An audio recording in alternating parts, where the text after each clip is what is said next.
नमस्कार दोस्तों, स्वागत है आप सभी का हमारे आज की क्लास में। तो जैसा कि आप सभी को पता है कि हमारा अवकलन स्टार्ट हो चुका है, लेक्चर 1 कंप्लीट हो चुका है। जिन्होंने नहीं देखा है वो जाकर के देख लीजिएगा। लेक्चर 2 आज स्टार्ट करते हैं अवकलन के अनुप्रयोग से। अवकलन के अनुप्रयोग।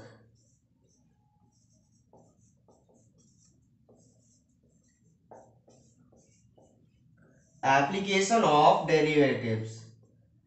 एप्लीकेशन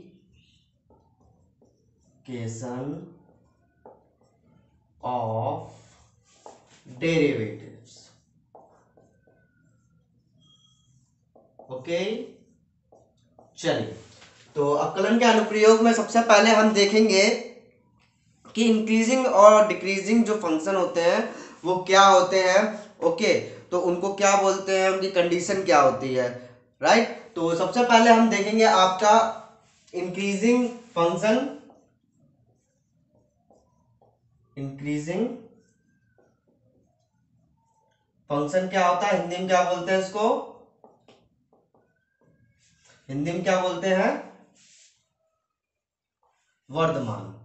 ओके, क्या बोलते हैं, वर्धमान। ठीक, इसमें क्या होता है, देखिए इसमें जो भी फंक्शन होता है उसकी प्रारंभिक वैल्यू कम होती है और आगे आगे बढ़ती चली जाती है। जैसे मान लीजिए अगर कोई फंक्शन f(x) है, f(x) की वैल्यू x1 अगर स्मॉलर है x2 से, तो क्या हो जाएगा कि f(x1) जो है वो लेस देन होगा f(x2) से। इट मींस कि ये क्या करेगा, इंक्रीज करेगा। भाई पहला फंक्शन कम है, दूसरा ज्यादा है, तो ये इंक्रीज कर रहा है, राइट। तो इस केस में आपका क्या हो जाएगा, वर्धमान हो जाएगा। ठीक है, क्या हो जाएगा, वर्धमान। एंड आपका डिक्रीजिंग फंक्शन क्या होता है, इसमें एक चीज और होती है आपकी।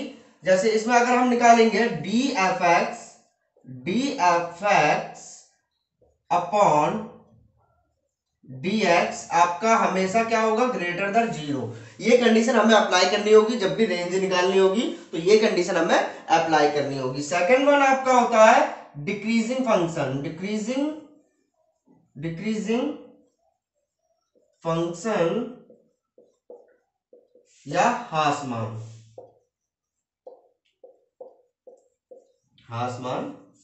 फलन।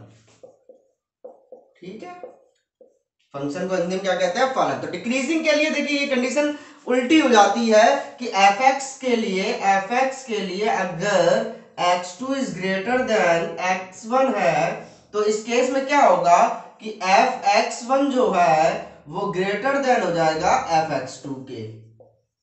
क्लियर बात, क्लियर। यानी कि इस केस में f' क्या होगा, स्मॉलर देन 0 होगा। ये कंडीशन होती है। और ये दोनों कंडीशन जिस भी किसी फंक्शन में होता है या फलन में होता है उसको हम बोलते हैं एकदिष्ट।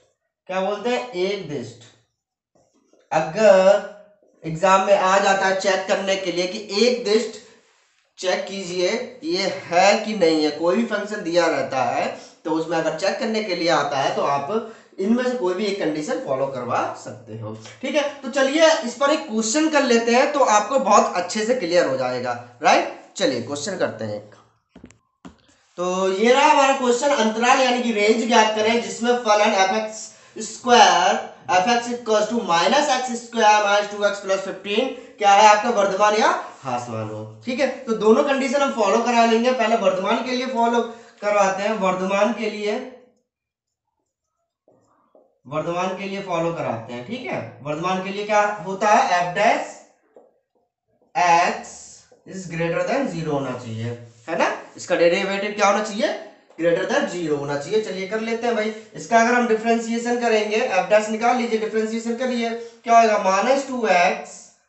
ठीक है, इसका क्या हो जाएगा, माइनस 2 इज ग्रेटर देन 0। यही होगा ना भाई लोग, नहीं होगा। चलिए इसमें माइनस 2 कॉमन ले लीजिए, माइनस 2 हमने कॉमन ले लिया तो x plus 1 is greater than 0। Minus 2 से माइनस 2 से डिवाइड कर दीजिए तो x plus 1 is less than 0 हो जाएगा भाई। साइन चेंज हो जाएगा, माइनस 2 से डिवाइड कर दिया। ठीक है, क्लियर हो गई बात। चलिए अब हम इसमें अगर रेंज निकालेंगे तो रेंज कैसे निकलती है वो भी मैं डिफाइन कर देता हूं कि ये अगर हम देखते हैं तो यहां से निकल के आता x इज लेस देन -1। मतलब क्या है कि x की वैल्यू जो है -1 से क्या होनी चाहिए, कम होनी चाहिए। अगर x की वैल्यू -1 से कम होगी तो क्या होगी, -1 से स्टार्ट करेगी और अनंत तक चली जाएगी। यानी कि अगर हम इसकी रेंज निकालेंगे तो -1 से स्टार्ट किया और -इनफाइनाइट तक गया। तो अब एक चीज आप देखिएगा कि -इनफाइनाइट बड़ा है कि ये बड़ा है, -इनफाइनाइट बड़ा कि ये, तो ये बड़ा है। तो रेंज में हम पहले क्या लिखते हैं, छोटा वाला लिखते हैं। तो हम इसकी जब रेंज लिखेंगे तो क्या लिखेंगे, -इनफाइनाइट टू -1। रेंज समझ में आ गई, रेंज समझ में आ गई हो तो वीडियो को लाइक कर दीजिए एक बार भाई, ठीक है। तो ये चीज क्लियर हो गई। अब हम देखेंगे हासमान, ठीक है। चलिए हासमान देख लेते हैं।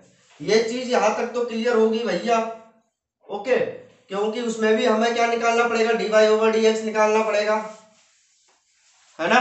तो ये इतना लिखा रहने देते हैं, आसमान, ओके। सेम थिंग इसमें भी हमें करनी पड़ेगी। इसमें क्या हो जाएगा, लेस देन हो जाएगा, ये लेस देन हो जाएगा और -2 से डिवाइड करेंगे तो क्या हो जाएगा, x + 1 is greater than 0। It means x is greater than -1।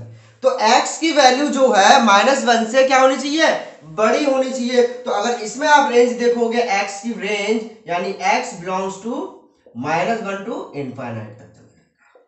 ठीक है भाई, ठीक है, ओके, ये चला जाएगा।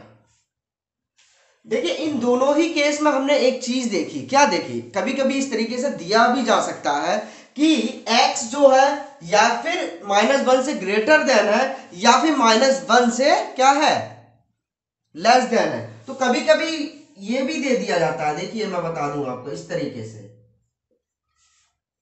यानी कि x जो है वो कभी भी -1 के इक्वल नहीं हो सकता, या फिर उससे छोटा होगा और या फिर ग्रेटर देन होगा। चलिए ये बात क्लियर हो गई हो तो आगे बढ़ते हैं, ओके।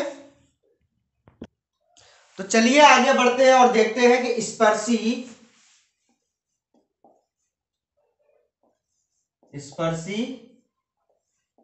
तथा अभिलंब, ठीक है, यानी इसको क्या बोलते हैं, टेंजेंट, और इसको क्या बोलते हैं, नॉर्मल, ठीक, ठीक है। अब हम इसकी प्रवणता देखते हैं। इसकी प्रवणता यानी कि स्लोप, हिंदी में बोलते हैं प्रवणता और इंग्लिश में बोलते हैं स्लोप। अगर मान लीजिएगी कि स्पर्शी जो है वो x एक्सिस से साइन एंगल बनाती है, साइन एंगल, ठीक है, तो tan साइन क्या हो जाएगी, इसकी प्रवणता हो जाएगी, क्या हो जाएगी, प्रवणता। लेकिन अब देखिए, लेकिन अगर x एक्सिस पे कोई स्पर्शी है, स्पर्शी क्या होती है, बिल्कुल इसको स्पर्श करते हुए निकलती है, तो यहां पर साइन इक्वल्स टू क्या हो जाएगा दोस्तों, 0 हो जाएगा। साइन इक्वल्स टू क्या हो जाएगा, 0 हो जाएगा। तो यहां पर अगर हम देखेंगे तो tan 0 इक्वल्स टू 0, यानी प्रवणता यहां क्या हो जाएगी, प्रवणता 0 हो जाएगी, ठीक है। नॉर्मल के लिए देख लेते हैं। नॉर्मल के लिए, नॉर्मल में क्या होता है सर जी कि आपका ये आपका dy/dx भी कह सकते हो उसको, यहां पर dy/dx भी होता है ये, ठीक है। इसमें क्या केस होता है भैया, इसमें जो पॉइंट P अगर दिया गया है x1 और y1, जहां पर हमें नॉर्मल फाइंड आउट करना है, नॉर्मल है, ठीक, और y इक्वल्स टू फंक्शन है आपका fx, ठीक। तो प्रवणता क्या हो जाएगी, प्रवणता इक्वल्स टू आपकी हो जाएगी, इसमें P पॉइंट पे प्रवणता जो रहती है वो होती है -1/p, ठीक है, -1/p आपकी यहाँ पर प्रवणता यानी कि स्लोप हो जाएगी। और P जैसे कि मैंने बताया प्रवणता क्या होती है, dy/dx होती है, इसमें वैल्यू पुट कर दीजिए, तो -1/dy/dx इक्वल टू अगर आप देखेंगे तो ये हो जाएगा माइनस dx ओवर dy। ये आपकी अभिलंब के लिए प्रवणता आती है हमारा dx ओवर dy। तो चलिए इस पर बेस्ड एक क्वेश्चन कर लेते हैं तो ज्यादा अच्छे से क्लियर हो जाएगा। तो ये रहा आपका question, y equals to x square minus 5x। एक क्या है, वक्र है आपका, वक्र ही बोलेंगे भैया, ये कोई लाइन तो हो नहीं सकती है, क्यों, क्वाड्रेटिक इक्वेशन में है तो एक पैराबोला ही बनेगा जाके, है ना।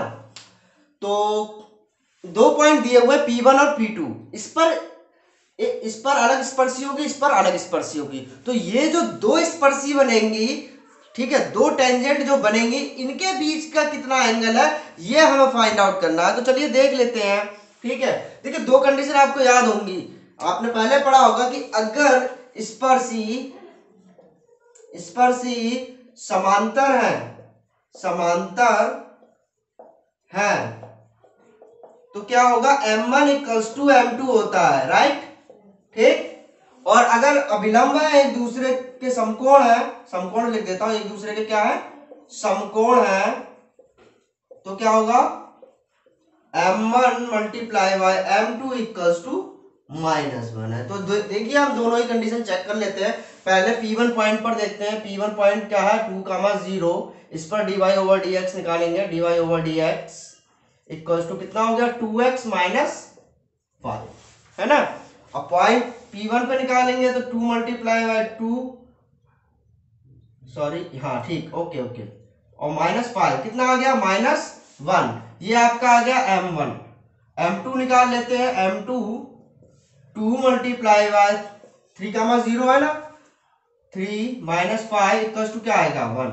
तो आप देखिए साफ साफ दिखाई दे रहा है कि m1 मल्टीप्लाई बाय m2 क्या आ रहा है, m1 मल्टीप्लाई बाय m2 क्या आ रहा है, -1 आ रहा है। इसलिए ये क्या होगा, ये दोनों क्या होंगी, समकोण होंगी। P1 तथा P2 पर स्पर्शी समकोण होंगी, ठीक है भाई, ओके, ये बात क्लियर हो गई।